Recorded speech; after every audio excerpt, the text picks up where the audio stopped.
the Clark sisters, the actual story that came on Lifetime, and it's been touted for 3 months. You've been seeing the previews, you've been hearing about it. A lot of this generation doesn't know really who the Clark sisters is or the impact of them. They're the queens of gospel music, the actual group to win Grammys and have acclaim and all of that for their angelic harmonies, for their way of arranging songs and putting them together.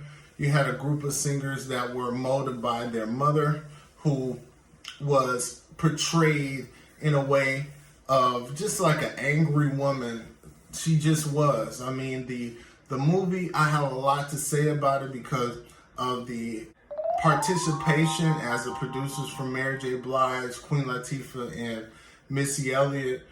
I don't know if they were on tour, because all I see is that they put their name on it, because if they would have saw what we saw tonight, they would not be too happy with the portrayal.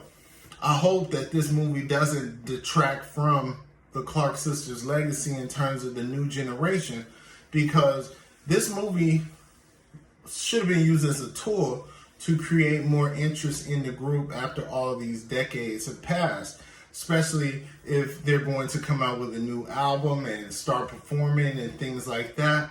That's what it's all about. But the new generation need to see why they were so great. Clark Sisters was my mom's group. She loved the Clark Sisters. She used to play them all the time. She used to say to me that they used to play Sunshine in the clubs back in the day. Like back in the early 80s when I was a baby, she would go to the club. She said they used to play the Clark Sisters in the middle of other secular songs and things like that. But she said that was the only way some people even heard about God, through the Clark sisters, even in the club. So I do not want this video to be looked at as negativity towards their legacy, because I understand their legacy is strong and great. But a movie like this had so many problems. First, let me talk about the cinematography. It felt like we were in a smoky room for the whole 2 hours. It felt like you couldn't see their faces well. I don't know why they would go that route. If they got a song called Sunshine, let us see them. Let us see who they are. Because a lot of the actresses, you couldn't tell one from the others at some scenes, because it was so dark, even with close-ups, that you had to wonder what was going on. That's one thing I didn't like about the movie. Also, the portrayal of the mother to the daughters, where the most she would get upset is through throwing a shoe, possibly. She was angry all the time, it seems like. Was she ever happy? Taking care of her daughters and guiding her daughters to success. Another issue is having two daughters with the same kind of conflict against their mother, where their mother was just upset, and then they felt like their mother didn't love them enough or care for them enough or put them first. It was two conflicts that were the same, and it almost seemed intertwined, like you still didn't know which one was who. The way the story played out, it was unnecessary in a 2-hour movie to have two of the similar conflicts. Another issue is the music was not showcased well enough to me in comparison to other movies that even are TV biopic movies like TLC or New Edition. The music of the Clark sisters was supposed to shine, and it didn't. I was trying to remember why I thought they were the great gospel group that I know they were, but it was just not my generation.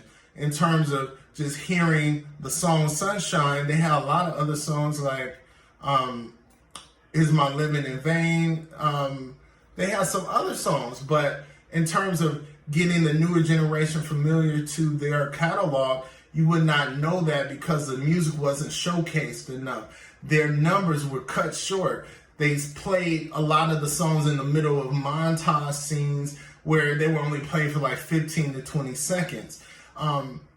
Their catalog could have been showcased a lot better. with their vocal prowess. More Karen Clark Sheard, and her daughter played her in the movie, but it was just still not enough. Even when they played Sunshine and they sang it a cappella without the music, and then you heard it with the music, it still wasn't showcased enough to where you understood why the song was so great. It actually sounded simple at this time hearing it, versus before, when you hear classic music of the 80s, it kind of feels vibrant in your ear. You kind of feel the magic, the power. But when you see it in a movie, chopped up and cut up and put into scenes that are sometimes unnecessary, that is where you lose the power of the music. At least that could have shined through, but that didn't either. I don't understand how they let this movie go without seeing all those little issues. You were supposed to make them shine great. It was no big old conflict. A guy show up, hey, how you doing? Hey, are you single? Now they married to him. I mean, this was like 2 instances where it's like suddenly a guy comes, now they're married, and there's no conflict in that they wanted to show. Okay, I'm gonna just say it. The problem I have, and I'm a writer and I've directed some, the problem I have with faith-based movies is that a lot of the movies tend to come off like I'm going to direct a movie about God and I don't want no negativity. I don't want no real gritty story behind it. I want to show the positivity and everything, even if they have conflict. And it comes off like it's watered down by the end of the day. It still doesn't come off as real, and it doesn't show what God could really do in a lot of these movies, because it's like they direct it with the sense that I want to tiptoe around things and I don't want to show this and I don't want to show that, even though it's happening. That where you could relate God to it, it comes off as just cookie cutter. Here goes gospel movie. All the bells and whistles, the bright skies, the great surroundings, the great people, and even if someone's really negative, they're kind of negative light. They're not really negative. They're kind of like a little light jab negative. They're not the villain like you would see in certain movies where you have the hero and then you have the villain. A lot of the movies come off, there's a dingy quality, like it's kind of not as professional, like the cameras are not used to the best of their ability. The storyline is watered down. Let's take out that word, or it might be a cuss word, we gotta get rid of that, because they don't want to show the elements of realness sometimes that really happen and go on, that either pull you to God or pull you away from God. And a lot of these movies come off the same way. It's so pure, but you're missing the artistry of the filmmaking. There's some movies that are able to just be directed. This is what we see, and the message is even more powerful, especially when you put a good message to it. This movie is just one of them that it feels like it was watered down, like they got the money and they got the story and they said, well, they will look at it and they will love it because it's us. No, it's not that. That's not the case. The new generation needs to see the brilliance of the music. The music is what brought you into the forefront.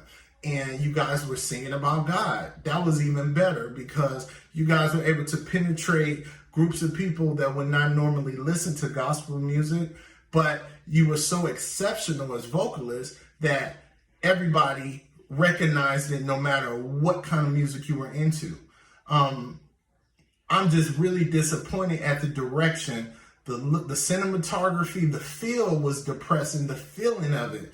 And the mom was just so annoyed and angry through the whole movie. Did she ever have any happiness? Even when she was conveying that she doing this for her daughter and her daughters were her life, she still didn't have the kind of joy she needed. And I didn't like that. It seemed stereotypical. I watched another video about colorism, and the colorism thing was more so, they were saying that they used the darker skinned one to be the black sheep. even though all the girls that in real life are lighter skinned, they used her because she's an actress that played the part of a lighter skinned person. But in the movie version, it just looks like they were picking on. I don't agree with that. I don't agree with that at all. I just think that they picked whoever the best person for the role was supposed to be. But I don't understand. Where was Amber Riley from Glee? Why didn't y'all, if y'all was going to just break the barrier, because it's okay to be a different shade from the regular character. Look at Angela Bassett playing Tina Turner. They did not look alike, but she bodied that role.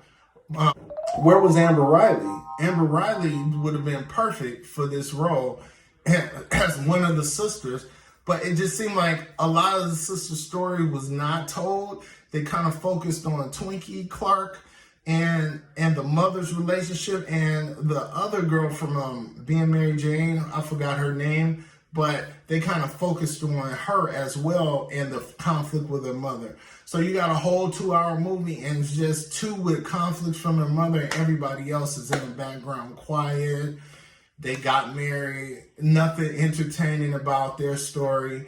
If I wanted to do a biopic, I would want all their stories to be told. They all had to have some kind of element of realness and surprise. They had to. They lived their life in the spotlight and struggled to get there. So they all had a story, but I feel like it was not told. All the other characters were silent, docile, submissive, and that's it. Two were rebellious, but it was a rebellious in a negative way. The mother was angry. The room was smoky. I got tired of, I put my glasses on, I thought it was me, but the screen was smoky, like smoke. What was y'all doing? You gotta light black people a certain way. We got to be lit. You gotta light us right. We all different shades. So you can't just come with this smoky feeling without the storyline, without the technique, the feeling. You can't do that. So what were you thinking Lifetime? I mean, this is a hit and miss. I mean, what's going on? But overall, I just don't want this to mess up the message and the actual legacy of the Clark sisters for the new generation, because that's the only people that it can be related to. Even though it's fans that they had about 40 something years ago, there's fans that still are aware of the impact of the Clark sisters. And I know that they were not happy. I know that they were disappointed. It's no way they could skip through all of the inaccuracies of this movie, and the feeling of it was just dark and depressing. The look of it was dark and depressing. The storyline was not evolved. It wasn't picked well. You can't have two same conflicts through different stories told through two different daughters, but you got all these other daughters here. That took up too much time. I don't know. It just feel like they dropped the ball on this. They could have been a lot better with the name and the weight of the Queen Latifah, Missy Elliott, and Mary J. Blige. It could have been just a better film. I don't know why they didn't take this film with care. I don't know if they were trying to rush it out because of Easter. I don't know. You let me know. Did you like the Clark Sisters movie that came on tonight for Easter weekend? Did you like the Clark Sisters? Did you feel that it was a good movie? Did you enjoy it? Did you feel like the music was showcased? Did you feel like the cinematography looked good? Did you feel like the acting and the storyline was good? Do you feel disappointed? I feel disappointed because to me that was easy. I mean, you got a winner. You got the singers. You got the amazing, immaculate voices that people can't do now. They can't do those type of runs. You can't do those kind of vocal acrobatics gifted from God. Like, that's almost like God put it in their voices and said, I want you to sing, and nobody else has that signature. They don't have that signature vocally. So to show them now to a generation that knows nothing about them, I think they're just gonna take a seat again, because it's just almost like it's nothing for the new generation to look at to say that, oh, well, they were legends. Not even the music was showcased. Even Sunshine was just cut short. I don't know what they was thinking. This was a winner. This could have been New Edition. This could have been TLC. Like, it could have been amazing, but you guys dropped the ball. It's just wrong. You let me know. If you like what I have to say, if you disagree or not, please like and subscribe to my channel. I have 2 books out already. One is called Scared of the Light, The Dream Memoirs of Russell Banks. This will be 7 books. Then I have The Brown Paper Bag Boys and the Colorism Experiment. This book is fire. You can purchase any of the books on Amazon or Barnes & Nobles or any other store online. My website is scareofthelight.com, and I will talk to you later in the next video. Peace.